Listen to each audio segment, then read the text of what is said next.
kepada Ibu Syafdewiani SKP MKep selaku dosen pengampu mata kuliah kebijakan kesehatan pada pagi hari ini dan selaku dosen pembimbing dari kelompok 1.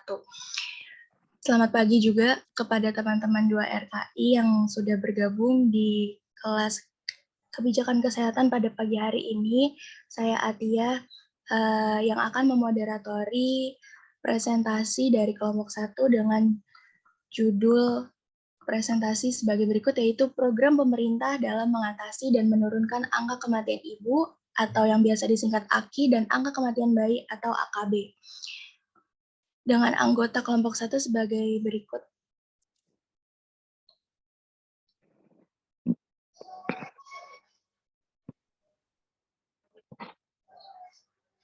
Bentar, Atia.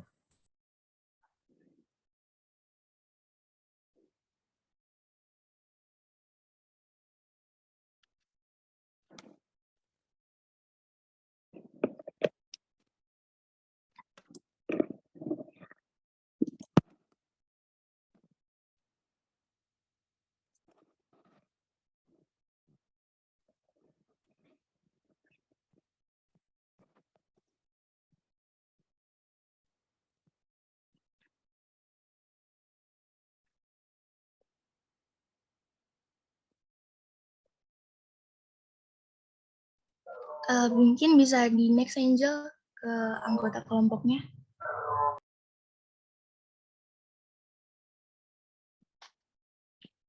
Udah terlihat belum, Atia, nama kelompoknya? Belum terlihat.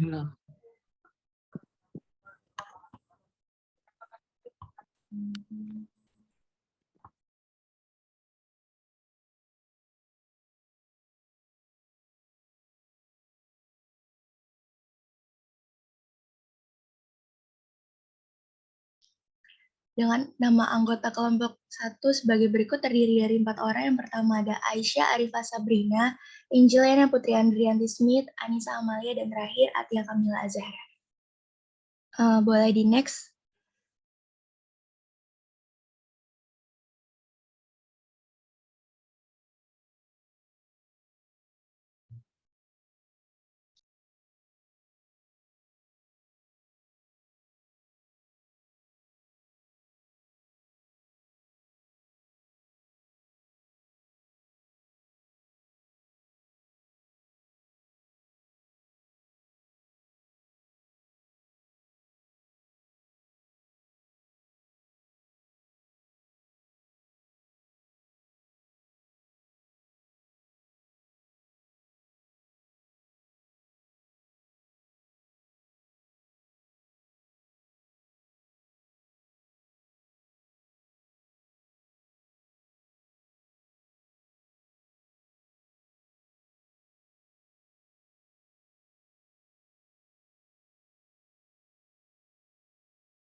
Kelompok 1 akan membahas materi sebagai berikut. Yang pertama itu ada definisi dari program AKI dan AKB, regulasi program AKI AKB, arah dan kebijakan program AKI AKB, strategi program AKI AKB, peran pemerintah dan perawat dalam program AKI AKB.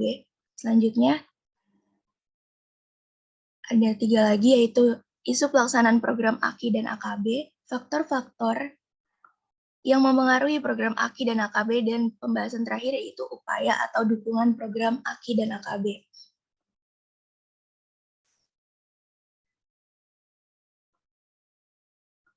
Untuk sesi pemaparan dan jalannya presentasi, saya serahkan kepada kelompok 1 untuk langsung memaparkan presentasinya. Kepada kelompok 1 dipersilakan untuk mengambil alih. Baik, terima kasih moderator. Sebelum kita memasuki materi pembahasan, saya akan membacakan pendahuluan yang telah dibuat oleh kelompok. Yang pertama, angka kematian ibu atau AKI dan angka kematian bayi atau AKB merupakan indikator pembangunan kesehatan di suatu negara dalam Rencana Pembangunan Jangka Menengah Nasional atau disebut juga RPJMN.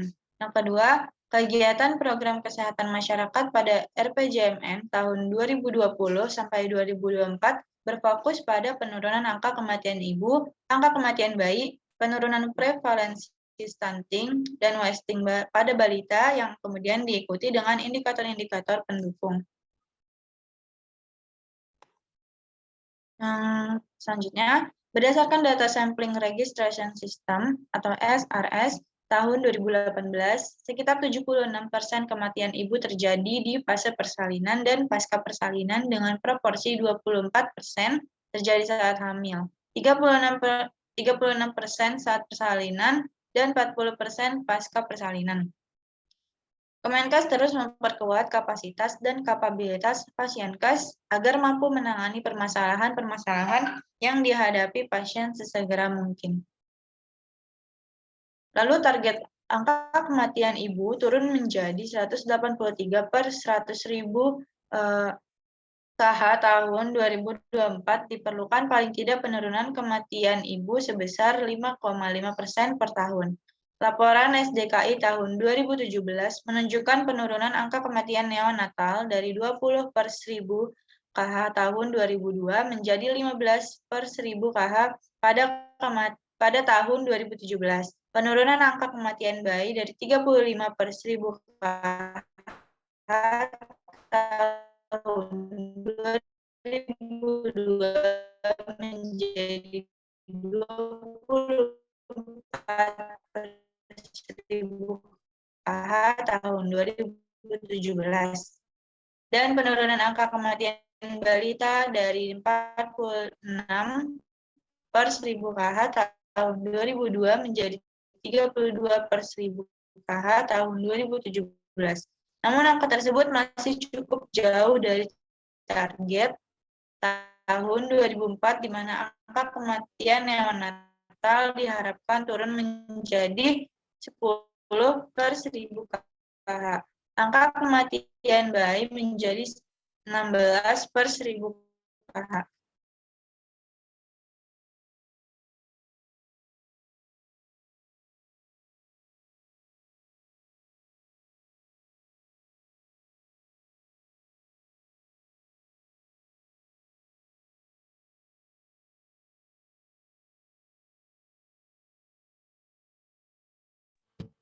Selanjutnya adalah faktor masih tingginya AKI dan AKB.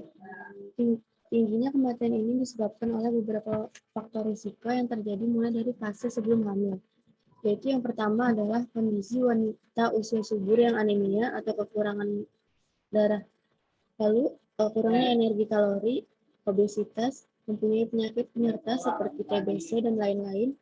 Pada saat hamil, ibu juga mengalami berbagai penyakit seperti hipertensi, pendarahan, anemia, diabetes.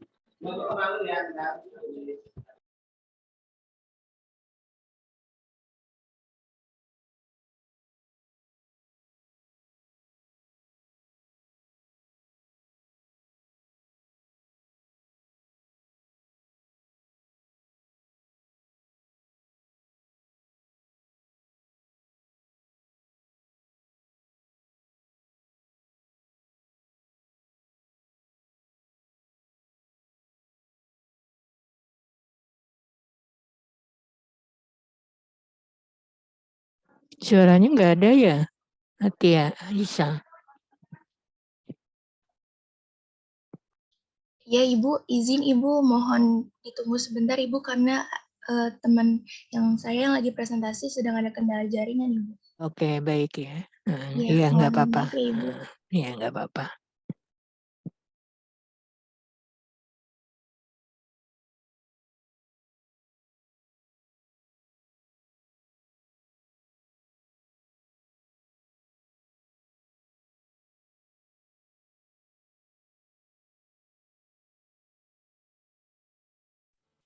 Next, Angel. Di slide faktor masih tingginya AKI dan AKB.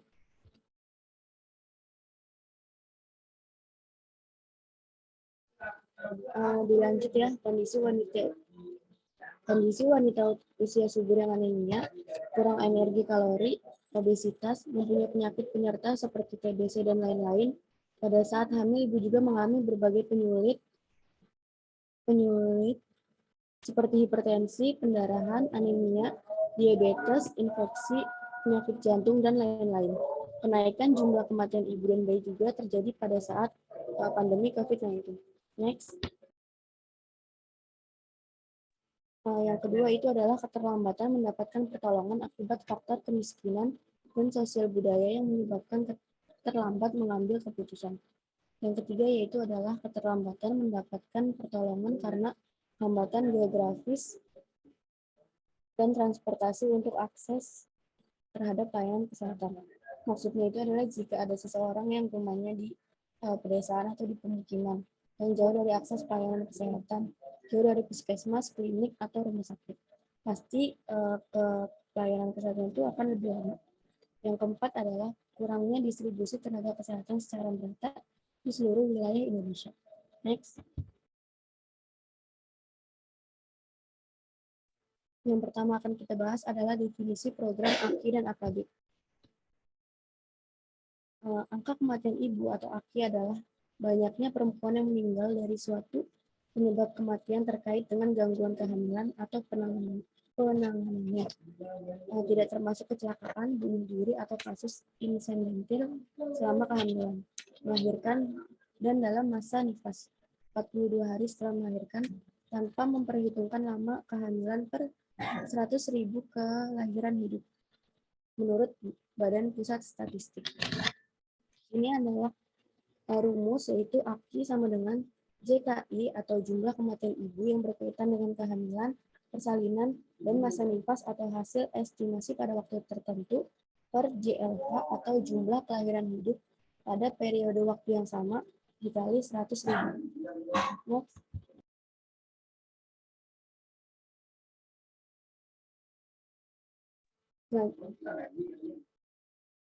Slide sebelumnya.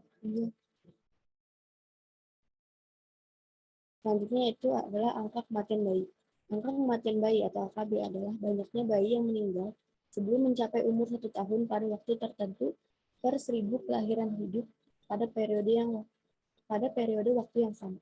Nilai normatif AKB adalah sebagai berikut.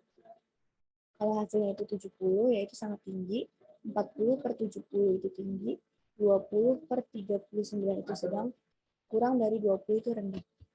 Rumusnya itu adalah AKB sama dengan JK atau jumlah penduduk yang meninggal pada umur kurang dari 1 tahun pada waktu yang sama per JLH atau jumlah kelahiran hidup pada periode waktu yang sama dikali 1.000.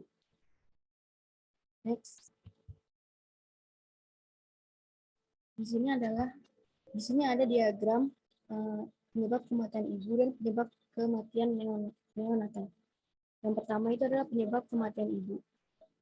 33%-nya itu karena gangguan hipertensi, 6,06 itu infeksi pada kehamilan, 12%-nya itu karena komplikasi obstetrik lainnya, 15%-nya itu karena komplikasi non-obstetrik, 27% itu karena pendarahan obstetrik, dan sisanya itu adalah penyebab yang lain-lain. Penyebab kematian neonatal yang paling banyak itu adalah komplikasi kejadian intrapartum, yaitu sebanyak 28%, gangguan respiratori dan kardiovaskuler yaitu 21%, BBLR dan prematur yaitu 19%, kelainan kongenital itu 14,8%, tetanus neonatum itu 1,2%, infeksi yaitu 7,3%, dan yang lain-lain adalah 8,2%. Next. Selanjutnya yaitu regulasi program AKI dan AKB.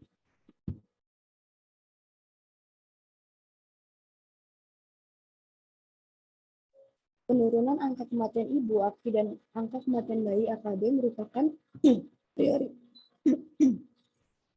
prioritas pembangunan kesehatan sebagaimana tercantum dalam yang pertama adalah Peraturan Presiden Nomor 18 Tahun 2020.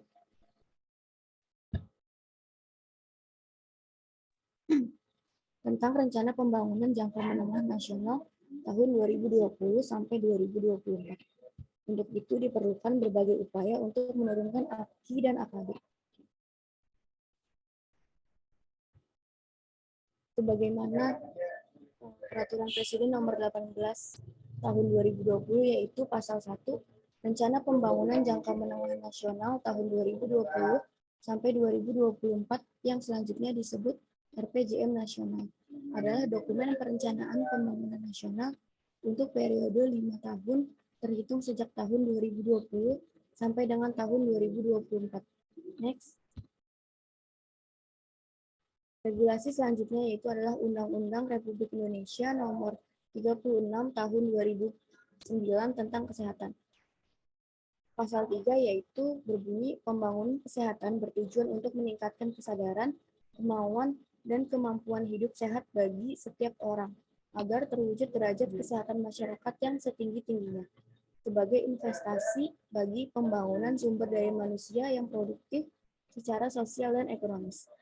Regulasi yang ketiga yaitu adalah Peraturan Menteri Kesehatan Nomor 21 Tahun 2020 tentang Rencana Strategis Kementerian Kesehatan, yaitu berbunyi Rencana Strategis Kementerian Kesehatan tahun 2020 sampai 2024 merupakan dokumen perencanaan yang bersifat indikatif yang memuat visi, misi, tujuan, dan sasaran strategis, program, dan kegiatan pembangunan sesuai dengan tugas dan fungsi Kementerian Kesehatan yang berpedoman pada rencana pembangunan jangka panjang. Next.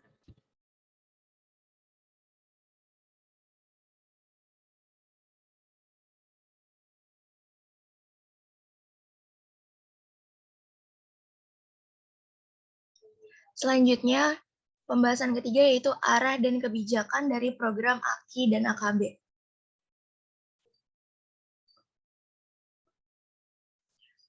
Arah kebijakan program AKI dan AKB ini berkaitan dengan RPJMN 2020 sampai 2024. RPJMN itu adalah Rencana Pembangunan Jangka Menengah Nasional yang telah memberikan arah pembangunan di bidang kesehatan dengan visi meningkatkan pelayanan kesehatan melalui jaminan kesehatan nasional. Kebijakan dalam RPJMN ini difokuskan pada 5 hal, yaitu meningkatkan kesehatan ibu dan anak, keluarga berencana, dan kesehatan reproduksinya, mempercepat perbaikan gizi masyarakat, meningkatkan pengendalian penyakit, gerakan masyarakat hidup sehat atau yang biasa kita kenal dengan GERMAS, dan yang terakhir, memperkuat sistem kesehatan dan pengendalian obat serta makanan. Peningkatan kesehatan ibu dan anak ini difokuskan pada upaya penurunan angka kematian ibu, AKI melahirkan, angka kematian bayi, AKB lahir, serta angka kematian dari neonatal. Mengenai hal ini, terdapat 3 hal yang perlu diperankan oleh pemerintah, yaitu sebagai regulator, dan yang kedua yaitu pemberi biaya, terakhir sebagai pelaksana kegiatan. Peran sebagai regulator pemerintah daerah dituntut untuk merumuskan seluruh kebijakan yang dituju ke masyarakat maupun swasta dengan seimbang dan selalu mementingkan masyarakat. Dengan begitu, pemerintah mengeluarkan segala sesuatu kebijakan dalam menanggulangi permasalahan kematian pada ibu bayi sampai tahun lalu, yaitu 2020. Nah, dalam menanggulangi angka kematian ibu dan angka kematian bayi, maka pemerintah menyusun strategi-strategi yang bisa diupayakan sebagaimana akan dijelaskan di slide selanjutnya. Strategi yang diimplementasikan dalam menangani hal ini diantaranya yaitu tenaga kesehatan diperbanyak di daerah terpencil yang memang jangkauan pelayanannya masih dirasa kurang. Melengkapi sarana dan prasarana yang ada di fasilitas kesehatan, baik fasilitas kesehatan dasar atau rujukan. Karena yang mana kita ketahui bahwa fasilitas kesehatan rujukan ini sebelumnya menghambat persalinan dari sang ibu sehingga munculnya permasalahan seperti angka kematian dari ibu dan maupun angka kematian bayinya sendiri. Selanjutnya, obat akan disediakan dalam satu kesatuan dengan sistem layanan kesehatan. Jika selama ini obat untuk para ibu yang melahirkan masih sedikit, sekarang tidak hanya jumlah obat yang diperbanyak, tetapi tenaga kesehatan juga akan dilatih. Selanjutnya, itu meningkatkan pemahaman masyarakat tentang kehamilan. Pemerintah di sini berperan untuk memberikan edukasi. Bagi sebagian orang yang awam tentang kehamilannya, maka mereka butuh tenaga kesehatan yang terjun langsung untuk memberikan edukasi bagi para ibu-ibu hamil. seperti yang diketahui bahwa ibu-ibu hamil di Indonesia ini masih kurang edukasinya. Bahkan ibu-ibu hamil yang ada di Indonesia itu kebanyakan mereka itu masih belum cukup umur sebenarnya untuk menghadapi persalinan. Oleh karena itu, tenaga kesehatan yang kurang merata ini termasuk dari strategi pemerintah. Makanya pemerintah ini untuk menanggulangi masalah ini, mereka menyebarkan tenaga kesehatan di daerah-daerah terpencil, karena di daerah-daerah terpencil itu selain minimnya edukasi juga masih bergantung pada budaya setempat sendiri, seperti mereka menggunakan dukun untuk membantu persalinan, bukannya tenaga kesehatan yang sudah terregistrasi dan terverifikasi oleh pemerintah. Selanjutnya itu mengembangkan riset-riset operasional atau lead bank secara sederhana.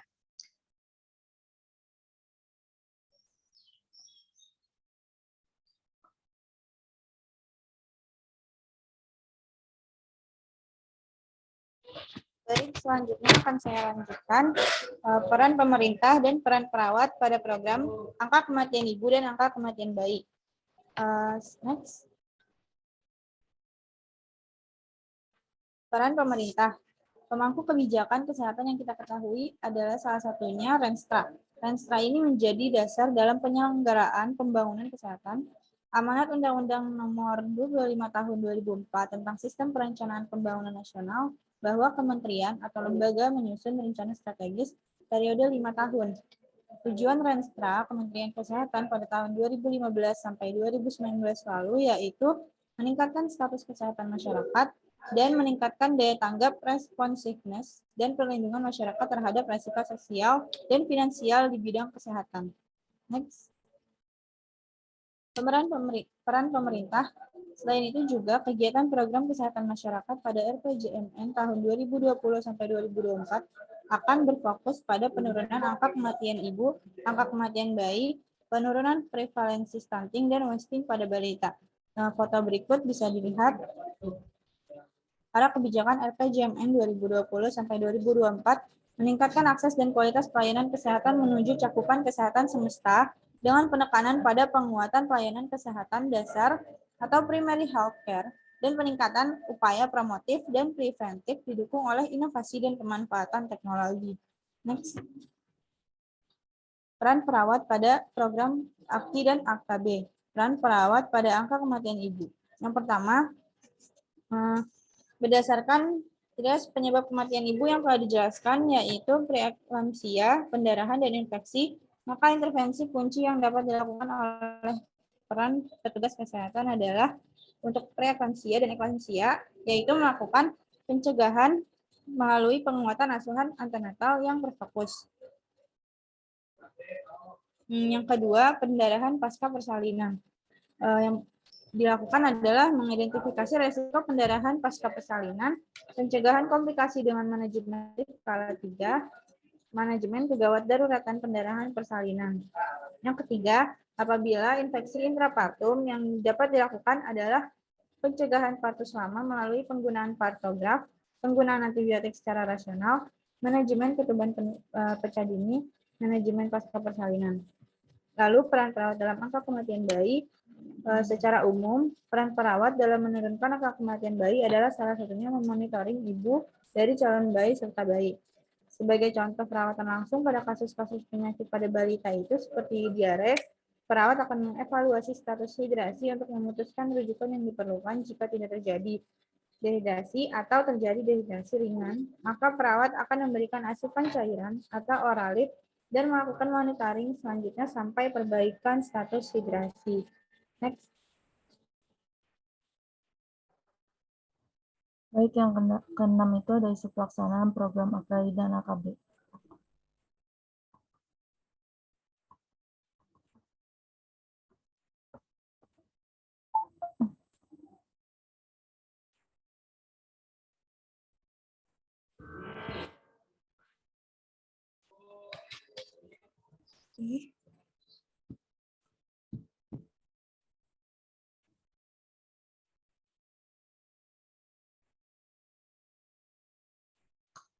Berdasarkan tujuan pembangunan Millennium pada tahun 2015, target Indonesia menurunkan angka kematian ibu (AKI), angka kematian bayi (AKB), dan angka kematian balita (AKAB) masing-masing menjadi 102 per 100.000 per banding 23 per 1.000 dan 32 per 1.000 kelahiran hidup.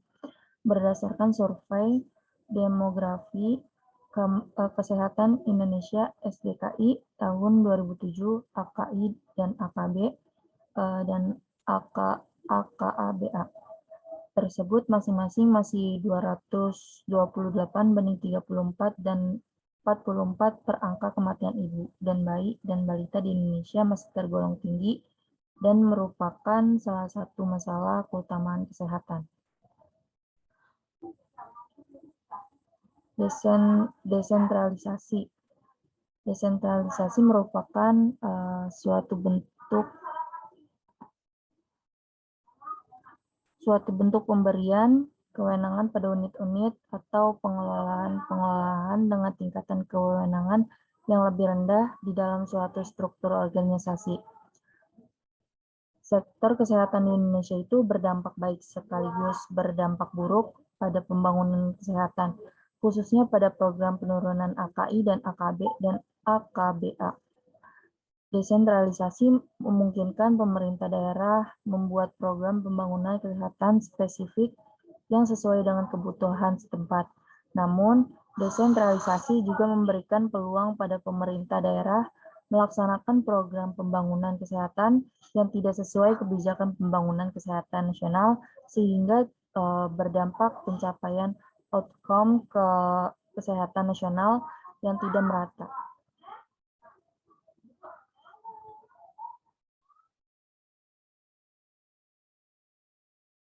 Selanjutnya, faktor-faktor yang mempengaruhi program angka kematian ibu dan angka kematian bayi. Next.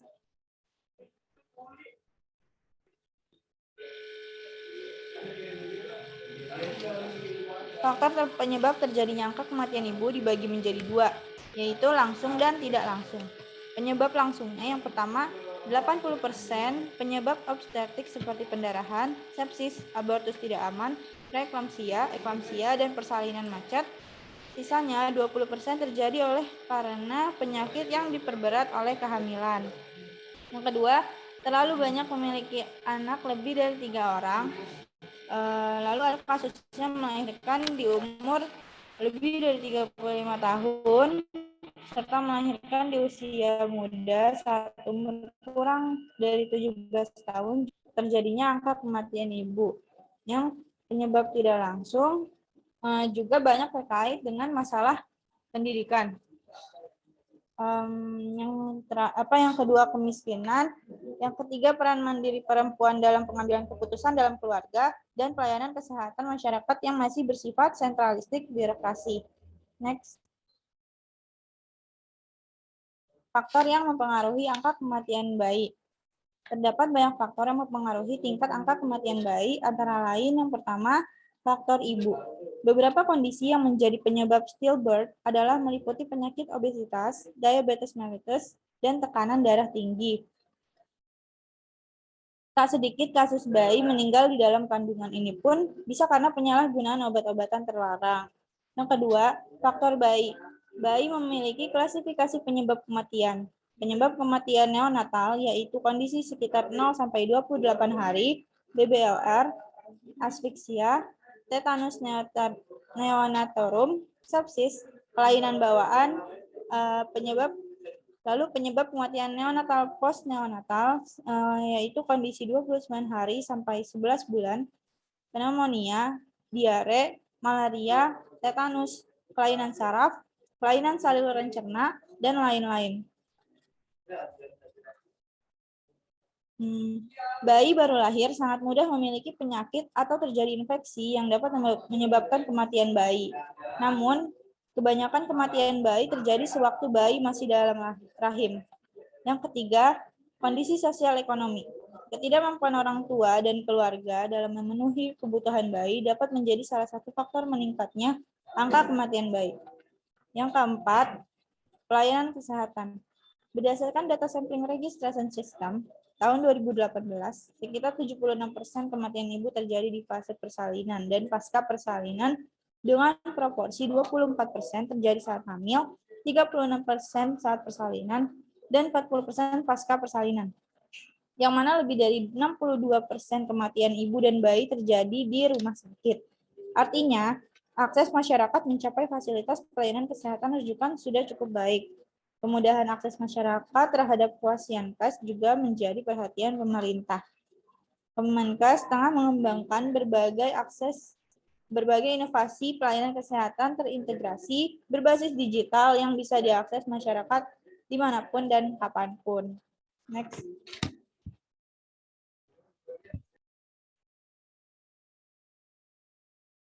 Lalu ada upaya atau dukungan program AKI dan AKB.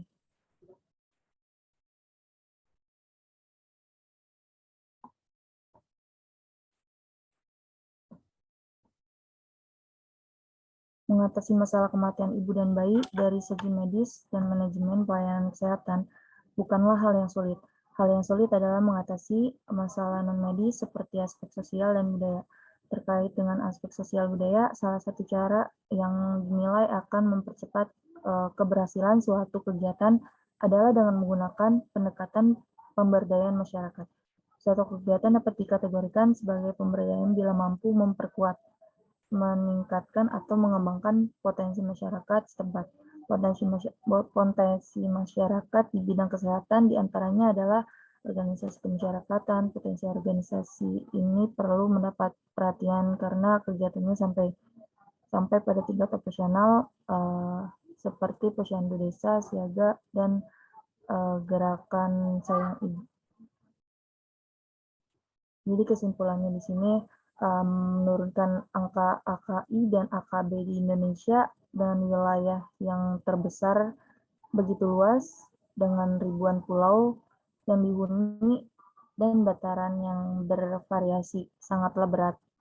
Penyebab kematian ibu di Indonesia adalah 80% disebabkan oleh penyebab langsung obstetrik seperti perdarahan, sepsis, abortus, tidak nyaman, eklampsia,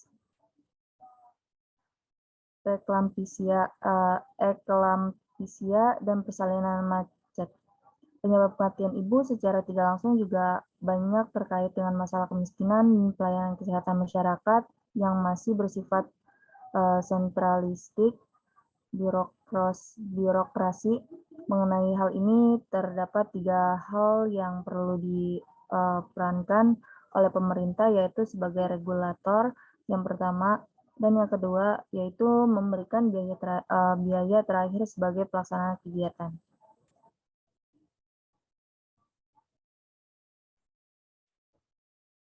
Baik, terima kasih kepada kelompok 1 yang telah mempresentasikan materinya. Termin selanjutnya yaitu kelompok 1 membuka sesi tanya jawab atau sesi diskusi kepada teman-teman semua dari kelas 2 RKI yang mempunyai pertanyaan. Boleh langsung di raise hand ya teman-teman, dan nanti kalau dipersilakan boleh langsung on mic ya.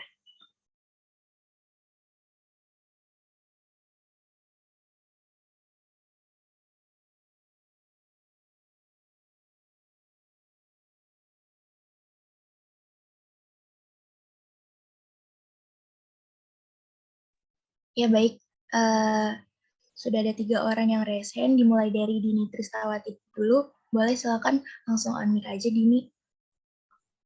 Ya, izin masuk. Perkenalkan, saya Dini Tristawati, izin bertanya pada kelompok 1, yaitu pada faktor masih tingginya AKI dan AKB, ada faktor risiko yang kedua, yaitu keterlambatan mendapatkan pertolongan akibat faktor kemiskinan dan sosial budaya yang menyebabkan terlambat mengambil keputusan. Lalu apa saja contoh yang pernah terjadi karena faktor risiko ini, dan apakah ada cara efektif untuk mencegah faktor risiko ini agar tidak terjadi? Terima kasih. Baik, sama-sama Dini. Pertanyaannya ditampung dulu ya oleh kelompok 1. Mungkin boleh langsung di lower hand aja. Selanjutnya Hilda, boleh langsung on mic aja untuk bertanya. Baik, terima kasih banyak moderator. Saya Hilda Silvi, izin bertanya kepada kelompok 1. Mengenai tadi di slide bagian faktor kematian ibu terbagi menjadi 2, yaitu faktor secara langsung maupun tidak langsung. Dan untuk faktor kematian tidak langsung itu diantaranya ada karena kurangnya pendidikan dan kemiskinan. Mengapa dua hal tersebut dapat menyebabkan dapat menjadi faktor kematian ibu? Bisa tolong dijelaskan? Terima kasih. Baik, terima kasih Hilda atas pertanyaannya. Pertanyaan ditampung dulu, nanti akan dijawab oleh kelompok 1. Mungkin boleh di lower hand. Selanjutnya, Talita, boleh langsung on-mic aja untuk bertanya. Oke, apakah suara saya terdengar? Iya, terdengar. Izin perkenalkan diri, saya Talita. Saya ingin bertanya tentang faktor kematian pada ibu. Tadi salah satunya adalah penyebabnya dikarenakan memiliki anak banyak. Dan bagaimana pendapat kelompok mengenai program KB yang sudah disarankan oleh pemerintah kepada calon ibu di seluruh Indonesia saat setelah nikah? Itu saja pertanyaan saya. Terima kasih. Ya, terima kasih Talita atas pertanyaannya. Pertanyaannya ditampung terlebih dahulu ya. Mungkin dari teman-teman yang lain apakah masih ada yang ingin ditanyakan atau ada yang ingin ditambahkan? Boleh langsung raise hand aja. Ya, kepada Hertina, yuk dipersilakan untuk on-mic. Ya, terima kasih moderator. Sebelumnya saya izin masuk, saya Hertina Yu. Saya izin berpendapat. Jadi tadi sempat dari Atia sendiri menjelaskan di bagian strategi program AKI dan AKB itu, di bagian meningkatkan pemahaman masyarakat tentang kehamilan sempat disinggung mengenai pernikahan di usia muda ya. Ibu-ibu muda, terus juga istilahnya ibu-ibu yang belum cukup umur untuk memiliki anak. Saya izin berpendapat, apabila dilakukan edukasi seperti nikah ideal tuh di umur dari sini segini, terus sebelum nikah itu juga perlu dipersiapkan A, B, C, dan lain halnya, itu bisa jadi salah satu termasuk kayak program dari pemerintah juga kan dalam rangka untuk menurunkan AKI dan AKB. Sekian pendapat saya, terima kasih. Ya, terima kasih Nayu atas pendapatnya. Terima kasih banyak atas masukannya juga kepada kelompok 1. Mungkin itu bisa jadi cara pandang yang lain dari kelompok 1. Terima kasih ya Nayu atas masukannya. Selanjutnya kepada teman-teman kelompok 1, boleh langsung dijawab aja pertanyaan yang tadi sudah ditanyakan oleh teman-teman yang lain ya.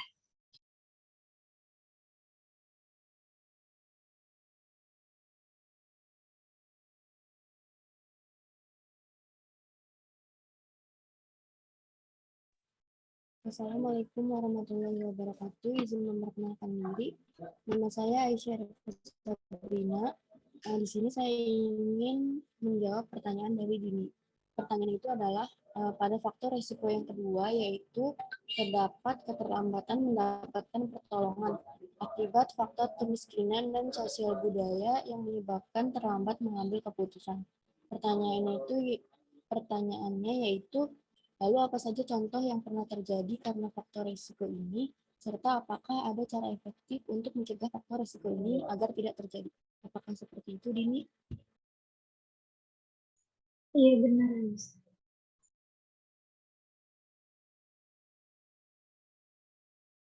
Ya, izin menjawab, contoh yang pernah terjadi atau banyak terjadi yaitu misalkan di rumah sakit nih, terdapat pasien yang baru masuk, yang ada di rumah sakit ini sudah memiliki penyakit yang parah atau sudah terjadi komplikasi pada si pasien ini.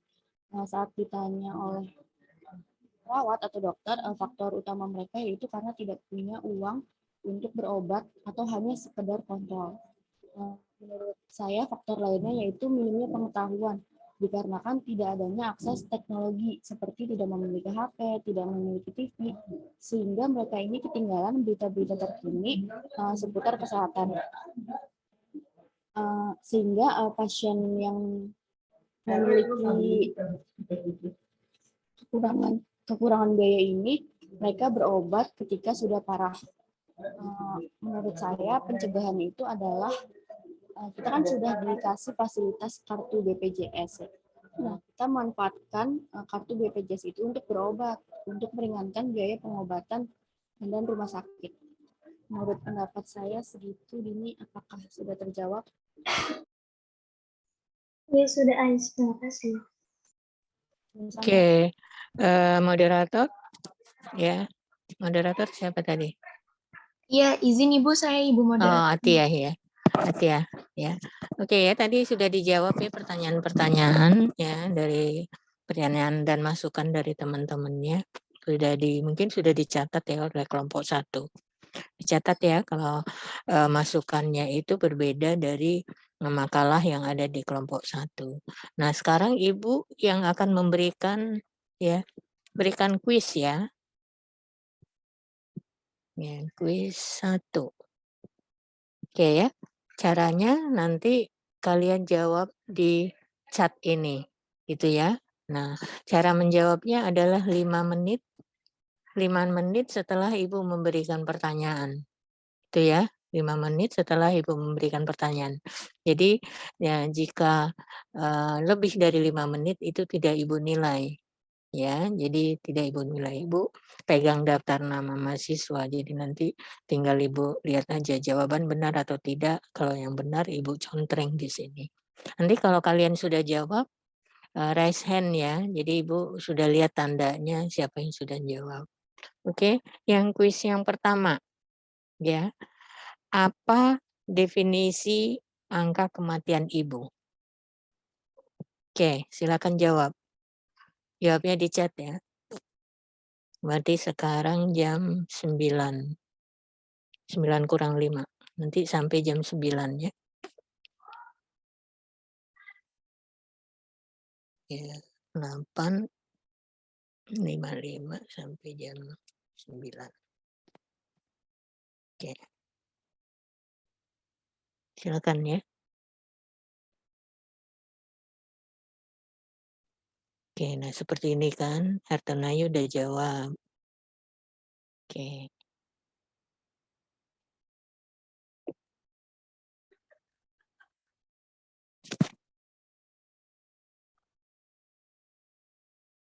Talita, Bismillah.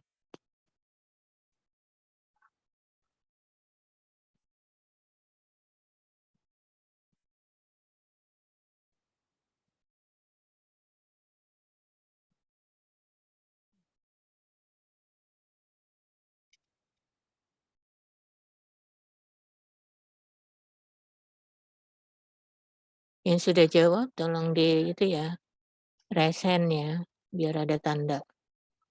Biar Ibu tandain di sini dan Ibu juga baca nih jawaban-jawabannya.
Oke, udah jawab semua?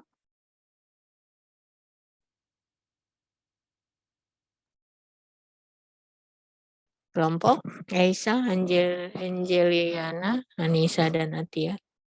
Apa definisi Aki? Karena banyak deh macam-macam jawabannya. Kalau dari Evans, jumlah banyaknya perempuan yang meninggal dari satu penyebab kematian terkait dengan gangguan kehamilan dan penanganannya. Benar nggak? Kelompok 1. Izin menjawab Ibu, benar. Ya, silakan Anjeliana.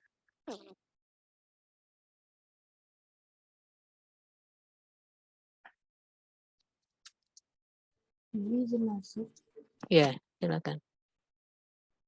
Angka kematian ibu adalah banyaknya perempuan yang meninggal dari suatu penyebab penyakit tanpa memperhitungkan lama kehamilan per 100.000 kelahiran hidup, Ibu. Intinya itu. Oke, ya. Jadi jawabannya ada jawabannya sih udah rata-rata ya benar semua gitu ya. Ada yang lengkap seperti punyanya Raihan. Ya, angka kematian ibu adalah banyaknya perempuan yang meninggal gitu ya dari suatu penyebab kematian. Penyebab kematian itu bukan karena kecelakaan ya, itu enggak termasuk.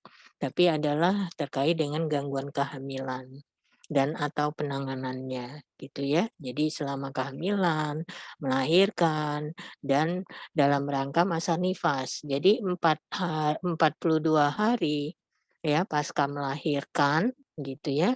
Nah, itu termasuk ke dalam AKI, angka kematian ibu ya. Jadi per 100.000 kelahiran hidup.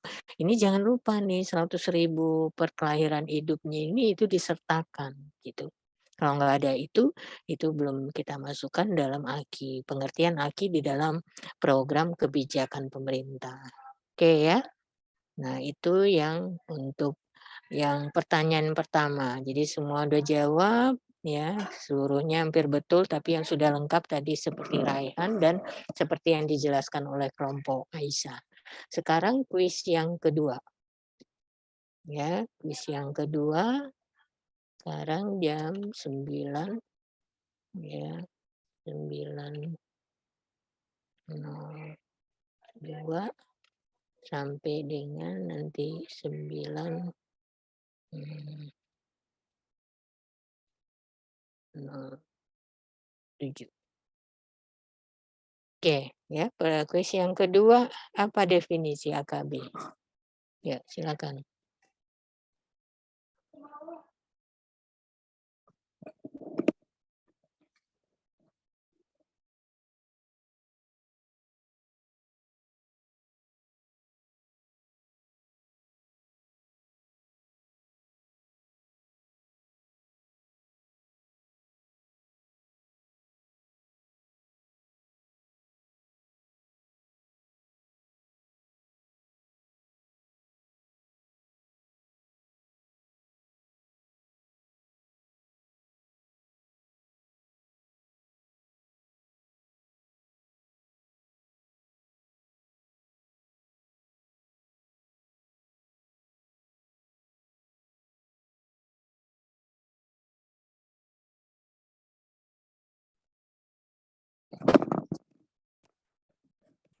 Bagi yang sudah menjawab, raise hand ya, biar Ibu tandain nanti yang sudah menjawab.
Semua Sudah semua menjawab?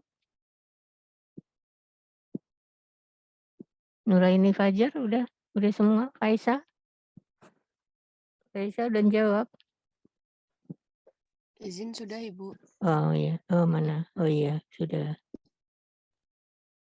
Oke, baik. Muhammad?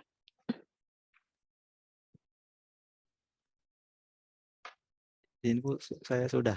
Oh sudah, Muhammad Zaki. Panggilannya Zaki apa Akbar sih, Pak Muhammad? Biasanya panggilannya Jaki, Bu. Oh Zaki ya. Oh iya Zaki sudah ya. Oke ya, sudah semua. Baik, kita lanjut lagi ke diskusi. Apa lanjut kuis lagi? Lanjut lagi ke diskusi ya. Ibu sambil ngerek ini, sambil ngoret-ngoret yang penilaian tadi, rekap tadi. Oke, silakan Atia ya. Nanti ada lagi 2 kuis lagi. Ya, kuis 3 dan kuis 4. Silakan Atia lanjut diskusinya. Atia, Angel, Aisyah. Yuk, silakan. Baik Ibu, terima kasih Ibu atas kesempatannya. Selanjutnya buat teman-teman dari kelompok 1 dipersilakan untuk menjawab 2 pertanyaan tadi yang dari Hilda dan dari Talita. Untuk teman-teman kelompok 1 dipersilakan untuk langsung menjawab ya. Oh, sebelum menjawab, baiknya Ibu komentari dulu yang jawaban ya. Jadi jawaban dari kalian ya itu juga semuanya ada yang benar, ada yang hampir benar.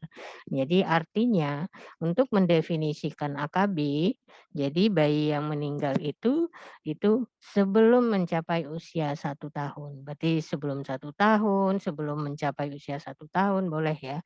Tapi pernya itu per 1000 kelahiran hidup. Itu jangan lupa gitu. Kalau tanpa itu berarti jawabannya belum benar, belum lengkap gitu ya. Nah, jadi ada yang menyampaikan bayi yang meninggal sebelum mencapai usia 1 tahun tapi nggak ada tulisan per 1000 kelahiran hidup gitu ya. Jadi harus lengkap seperti itu. Sama dengan Aki tadi ya. Kalau Aki tadi kan per 100.000 kelahiran hidup. Oke, lanjut. Silakan jawabannya.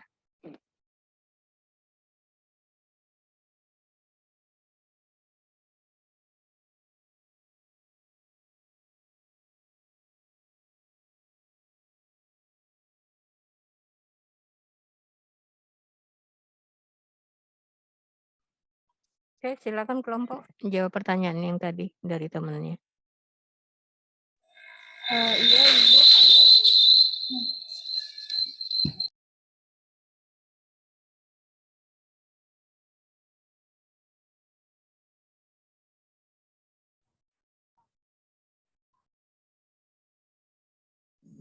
Izin masuk teman-teman dan Ibu.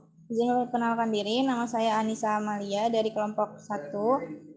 Saya izin menjawab pertanyaan dari teman saya yaitu Talita. Pertanyaannya, pada faktor kematian ibu, salah satu penyebabnya adalah dikarenakan memiliki anak banyak. Nah, bagaimanakah pendapat kelompok mengenai program KB yang mana sudah disarankan oleh pemerintah kepada para calon ibu di seluruh Indonesia saat setelah nikah? Benar begitu pertanyaannya, Talita? Benar nih, Sam.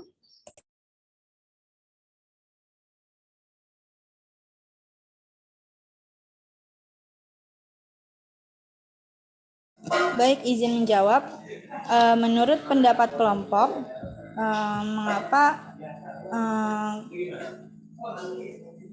bagaimana pendapat kelompok mengenai program KB yang sudah disarankan pemerintah kepada calon ibu di seluruh Indonesia saat sudah menikah? Jadi, kontrasepsi itu kan bukan merupakan kewajiban, tetapi disarankan oleh pemerintah untuk digunakan oleh pasangan agar dapat merencanakan kehamilan sesuai perencanaan masing-masing keluarga. Perencanaan kehamilan yang dimaksud itu dapat didasarkan pada usia pasangan, suami istri, dan tujuan perencanaan keluarga mereka. Nah, program KB ini menentukan kualitas keluarga karena program ini dapat menyelamatkan kehidupan perempuan serta meningkatkan status kesehatan ibu, terutama mencegah kehamilan yang tak diinginkan, menjarangkan jarak kelahiran, mengurangi resiko pada kematian bayi. Tapi kembali lagi, menurut kelompok yang didapatkan itu, kontrasepsi itu bukan merupakan kewajiban untuk seluruh ibu di Indonesia.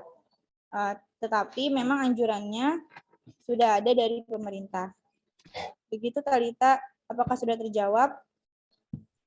Sudah, terima kasih nih Sam.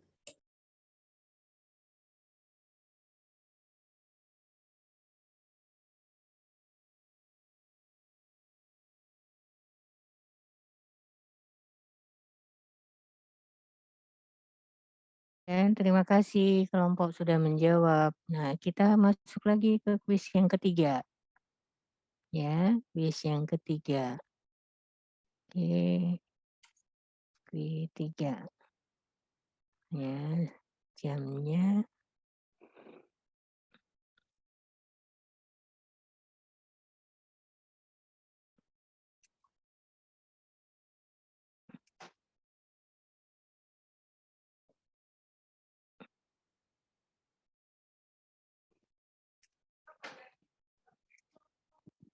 Ya, kuis yang ketiga.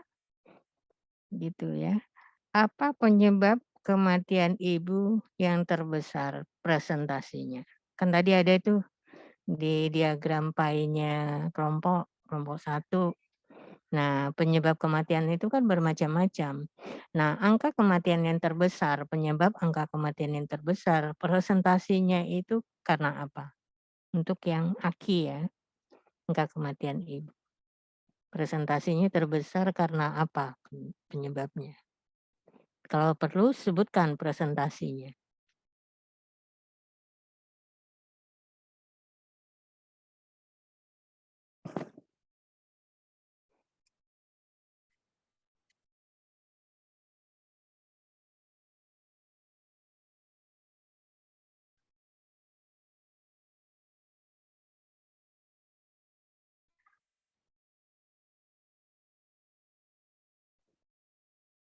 Yang sudah selesai menjawab ya, tolong raise hand, jadi Ibu bisa ngecek nanti di sini. Itu Ibu bisa salin ke daftar.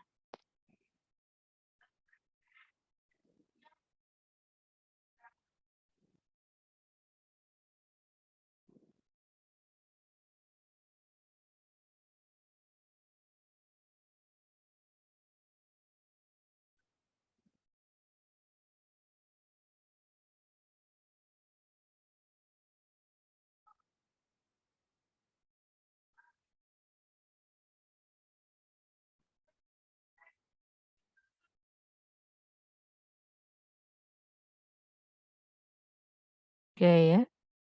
Sekarang lanjut lagi ke penyebab kematian neonatal. Ya, presentasi yang terbesarnya apa? Q4. Silakan.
Mediana udah jawab. Sudah Ibu, tapi saya belum raise hand, maaf. Oh ya, oke. Udah ada ya. Oke.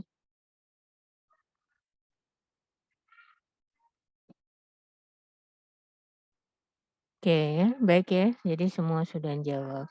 Jadi kira-kira yang seperti itu ya. Jadi nanti apa kelompok sudah menyampaikan. Jadi kalau untuk terkait dengan program, jadi target-target ya, kemudian angka pengertian atau definisi ya. Kemudian target pencapaian misalnya tahun 2000, angka kejadiannya misalnya 2001 berapa, kemudian target di 2004 berapa. Jadi kalau program itu terkait dengan hal tersebut. Kemudian apa strategi ya, apa program pemerintah. Itu semua sudah dituangkan oleh kelompok kelompok satu gitu ya. Nah, yang terkait dengan misalnya regulasi di Permenkes nomor 21 itu bicarakan tentang apa, menyampaikan apa regulasi itu. Kemudian di Renstra gitu ya, ngomong apa terkait dengan angka kematian. Kemudian program di Kemenkes RI, keputusan Menteri Kesehatan yang tahun 2020 itu apa upaya dilakukan oleh pemerintah dalam menurunkan angka kematian bayi dan angka kematian ibu gitu ya. Jadi itu yang harus kalian pahami. Jadi selain definisi, kemudian programnya apa atau regulasinya apa, kemudian apa ya isi yang tertuang di dalam regulasi tersebut. Nah, tadi isu sudah disampaikan ya oleh kelompok. Nah, nanti Ibu akan screen ya, share screen contoh dari tugas-tugas individu ya. Jadi barangkali kelompok ya untuk diskusi kelompoknya Ibu cukupkan sampai di sini. Nanti ada pertanyaan-pertanyaan bisa mungkin dijawab ya oleh kelompok setelah ini ya. Nah, jadi presentasi kelompoknya sudah bagus ya, sudah sesuai dengan apa yang diminta oleh untuk tugas kelompok ya, mulai dari definisi, kemudian arah kebijakan ya, regulasi, kemudian isu yang berkembang terkait dengan implementasi kebijakan ini gitu ya. Nah, sekarang Ibu share tentang ya isu kebijakan. Nah, jadi setelah ini setiap individu atau setiap mahasiswa membuat ya kemarin identifikasi peran. Identifikasi peran itu berasal dari isu kebijakan. Isu kebijakan ini adalah apa isu terkait dengan implementasi ya kebijakan. Kita tahu tadi ada program pemerintah ya atau regulasinya Permenkes, kemudian Renstra, Kepmenkes gitu ya. Nah, itu adalah contoh-contoh regulasi. Nah, regulasi sudah ada, kebijakan sudah ada. Bagaimana implementasi regulasi tersebut? Bagaimana implementasi kebijakan tersebut? Nah, di lapangan ditemui masih ada nih angka kejadian atau masih ada nih masalah-masalah yang terjadi di lapangan gitu ya. Nah, contohnya ini nih.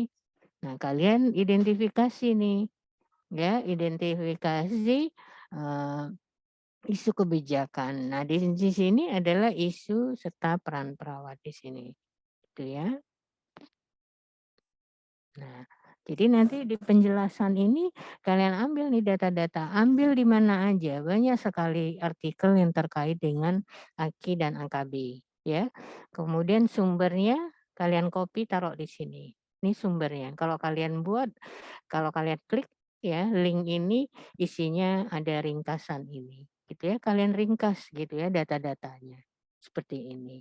Nah, kemudian terkait dengan permasalahan atau isu ini apa peran perawat? Tuliskan di sini. Contohnya ini adalah tugasnya si ya Aisyah misalnya gitu ya. Nah,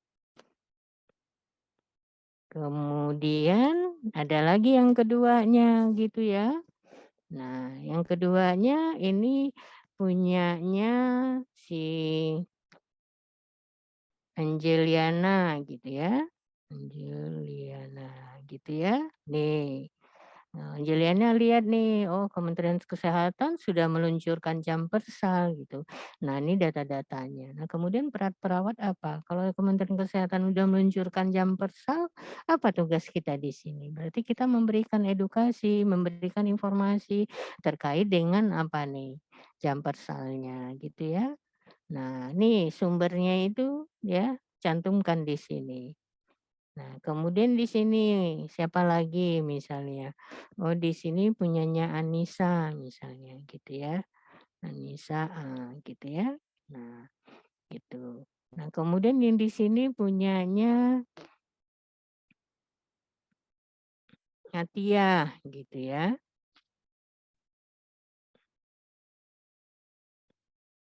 Gitu. Ya, jadi ngumpulkannya seperti itu ya. Nah, jadi kelompok 1 itu nama-nama kalian berada di kelompok ini satu file. Berarti nanti ada 11 file untuk isu ya, terkait dengan identifikasi ya peran perawat gitu ya. Di sini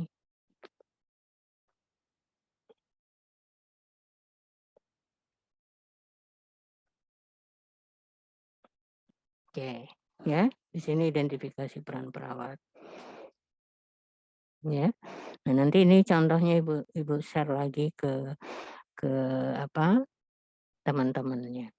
Ya. Nah, ini salah satu contoh nih untuk identifikasi peran. Jadi sedikit aja nih, paling setengah halaman ya, satu orang cuma setengah halaman. Nah, tapi digabung nih.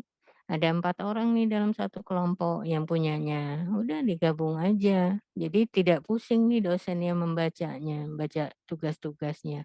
Soalnya kalau 41 orang mengirimkan ke dosennya atau 10 orang ngirim ke dosennya, pusing dosennya. Jadi dikirimkannya melalui kelompok saja. Nah, seperti ini ngirimkannya. Itu ya. Sumbernya dicantumkan ya. Kalian baca artikel dari mana nih? Cantumkan ke sini ya, tinggal copy aja linknya, pindahkan ke sini, paste di sini gitu ya. Oke, itu yang terkait dengan tugas. Nah, jadi hari ini masukan dari teman-temannya kelompok 1 perbaiki. Paling nggak banyak kan perbaikannya kan yang disampaikan tadi oleh kelompok 2. Nah, kemudian tugas individu ya, tugas individu ini sudah dirangkum semua. Nah, jangan berlama-lama dikumpulkannya. Besok sudah dikumpulkan. Jadi Ibu juga mengerjakan tugas ini tuntas. Ya, nggak berlama-lama juga sampai nanti mau UAS, nah kita ngerekap nilai, enggak kayak gitu ya. Jadi ini sudah dinilai. Ibu juga sudah mulai menyicil nih ada nilainya, nilai makalah dan nilai presentasi kelompok 1. Kemudian mahasiswa yang aktif pada saat diskusi. Kemudian tadi ada nilai kuis. Itu ya, mana mahasiswa yang jawabannya lengkap, berarti nilainya kan akan berbeda dengan mahasiswa yang menjawabnya tidak lengkap, seperti itu. Nah, Ibu ingatkan juga kalau kebijakan ini gitu ya, nanti pola-pola di ujiannya baik itu mid semester maupun UAS ya. Nah, seperti itu ya. Jadi, angka-angka itu pasti berkutat dengan angka-angka kejadian gitu ya, terkait dengan data-data, kemudian terkait dengan target-target, dan itu kalian harus pahami. Kita sebagai perawat harus paham seperti itu. Oke, sampai di sini ada yang mau didiskusikan? Ya, silakan. Ibu stop share screen dulu.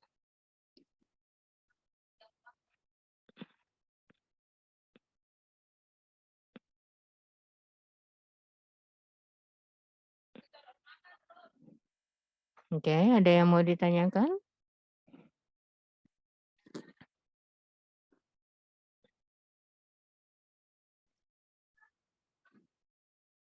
Oke, si Pen ada yang mau ditanyakan atau kelompok 1 ada yang mau ditanyakan? Izin Ibu. Angelina, ya. Berarti itu yang materi AKB sama AKI aja ya Ibu? Iya. Berarti yang kelompok 2 itu ngikutin materinya? Ya, ngikutin materinya. Tapi kalau untuk identifikasi semua ya, identifikasi peran semua. Ya, yang identifikasi peran semua. Semua mahasiswa. Tapi ngumpulnya di dalam kelompok. Berarti kumpulkannya ke Ibu, gitu ya. Nah, makanya Ibu bilang Angel sebagai si Pen Sipen kebijakan di kelas RKI punya ini Google Drive gitu ya. Nah, jadi nanti ada nih tugas foldernya terkait dengan identifikasi peran ya. Identifikasi peran itu nanti ada di dalamnya kelompok 1 sampai dengan kelompok 11. Itu ya. Nah, kemudian di dalam Google Drive itu juga ada, kalau enggak Google Drive-nya itu buat per nama dosen. Ya, per nama dosen. Nanti tinggal di-upload. Misalnya foldernya Ibu Safdewi. Nah, nanti makalah tentang AKI dan AKB ada di situ. Nanti Ibu bagian juga kan materi Ibu terkait dengan kalau nggak salah DM dan gangguan metabolik. Nah, nanti ada di folder Ibu. Kemudian tugas-tugas identifikasi AKI AKB, identifikasi peran perawat tentang AKI AKB itu ada di folder Ibu. Berarti ada 11 ya, ada 11 kelompok. Gitu juga tugas nanti tentang diabetes dan gangguan metabolik. Berarti ada satu makalah, bukan satu makalah, ada 3 makalah di situ. Itu ya. Berarti makalah kelas A, kelas B, dan kelas RKI. Itu ya. Nah, itu udah satu folder aja. Jadi ibu-ibunya nggak tanya-tanya lagi ke ibu maupun ke Sipen. Mana nih tugas kelompok A, mana nih tugas kelompok B. Jadi buat foldernya adalah folder dosen. Nah, mahasiswa juga bisa akses ke situ, gitu ya. Gitu. Kayak gitu ya. Udah paham ya? Nah, jadi untuk pertemuan kali ini kita cukupkan saja sampai di sini karena waktu udah menunjukkan pukul 9.25 ya. Ibu siap lagi masuk ke kelas lain. Oke, yang tadi Ibu sampaikan di kelompok Sipen ya, kita mengucapkan innalillahi wa inna ilaihi rojiun ya karena istri Pak Agus Sri Sukoco ya salah satu dosen mata kuliah kebijakan ya, istri beliau meninggal dunia pagi tadi. Jadi ada kelompok barangkali yang sulit menghubungi beliau ya beberapa hari ke belakang. Nah, itu mungkin karena WA-nya nggak diaktifin barangkali ya. Jadi nanti perkuliahan kalau memang beliau belum merespon, mungkin jadwal perkuliahannya diisi dengan dosen yang lain ya. Kalau memang ada dosen lain yang berkenan untuk maju atau menggantikan hari ya seperti itu. Oke, demikian saja informasi dari Ibu yang terkait dengan dosen mata kuliah kebijakan. Ibu cukupkan sampai di sini ya. Terima kasih kelompok 1 ya. Nah, kemudian siap-siap lagi nanti untuk kelompok berikutnya ya di materi yang lain. Terima kasih atas perhatiannya. Ibu akhiri. Wassalamualaikum warahmatullahi wabarakatuh. Waalaikumsalam warahmatullahi wabarakatuh. Terima kasih Ibu. Ya, Ibu, Terima kasih Ibu izin bertanya. Ya, boleh. Ya, Pak Raihan. Ibu, Siapa yang tanya? saya Ibu Marsha, Ibu. Nah, ya, Marsha. Iya Ibu, untuk kelompok yang kelompok 4 Ibu itu kan ada tugas kelompok juga ya Ibu. Nah ini di RPS itu mengenai program sebentar Ibu, program peningkatan Sistem kesehatan nasional ya. Iya Ibu. Nah ini tuh kita programnya itu ngambil dari program lain, misalnya kayak mengatasi flu burung kayak gitu ya Ibu. Ini ambil aja dari buku putih. Dari buku putih kan Ibu punya ini buku putih aja, searching buku putih reformasi sistem kesehatan nasional. Di RPS itu kan ada tuh di daftar pusakanya buku putih. Nah, itu sudah isinya kan kita sebenarnya punya tuh Permenkes terkait dengan sistem kesehatan nasional. Tapi RPS Permenkes itu udah lama banget, kalau nggak salah tahun 2009 deh. Nah, makanya ada buku putih itu diterbitkan, itu sudah baru itu. Jadi buku putih reformasi sistem Sistem Kesehatan Nasional. Udah isi di situ ada semua. Apa itu SKN, apa itu ininya gitu. Ada semua di situ. Di situ aja. Nah, kemudian bagaimana pelaksanaan kebijakan untuk sistem kesehatan nasional itu silakan aja ambil dari artikel-artikel yang lain gitu ya. Gitu ya Marsha ya. Kalau aturan terkait itu ada di buku putih itu semua. Jadi jangan ambil SKN yang lama ya, yang tahun 2009 apa kalau nggak salah itu. Jangan yang lama. Ambil yang terbaru ya, yang 2000 atau 2001. Ya, jadi yang buku putih reformasi SKN, nah itu terbaru itu. Ambil aja itu semuanya. Karena di dalam sistem kesehatan nasional itu ada beberapa subsistem gitu ya. Subsistemnya adalah pelayanan kesehatan, ya, farmasi dan alat kesehatan, SDM gitu ya. Banyak di situ. Nah, itu aja nanti ditampilkan. Jadi dirangkum, diringkas buku putih yang reformasi SKN itu gitu. Itu ya Marsha ya. Nah, implementasinya seperti apa nanti ambil aja salah satu subsistem. Mungkin dari sistem pelayanan kesehatannya ambil subsistemnya satu. Implementasinya di lapangan. Itu ya. Oke, ada lagi yang mau ditanyakan? Marsha udah ngerti ya? Iya, Ibu. Iya, Ibu. Lalu untuk mengenai konsultasinya sama Pak Agus itu gimana ya, Ibu? Ke Ibu aja konsultasinya. Ke Ibu Nanti aja ya, ya? kirim ke Ibu aja. Ya, baik Ibu. Terima kasih Ibu. Ya, sama-sama. Oke, nggak ada lagi ya yang ditanyakan. Nanti ditanyakan bisa melalui Sipen. Oke, terima kasih. Assalamualaikum. Waalaikumsalam. Waalaikumsalam. Ya, Terima kasih, Ibu. izin live ya.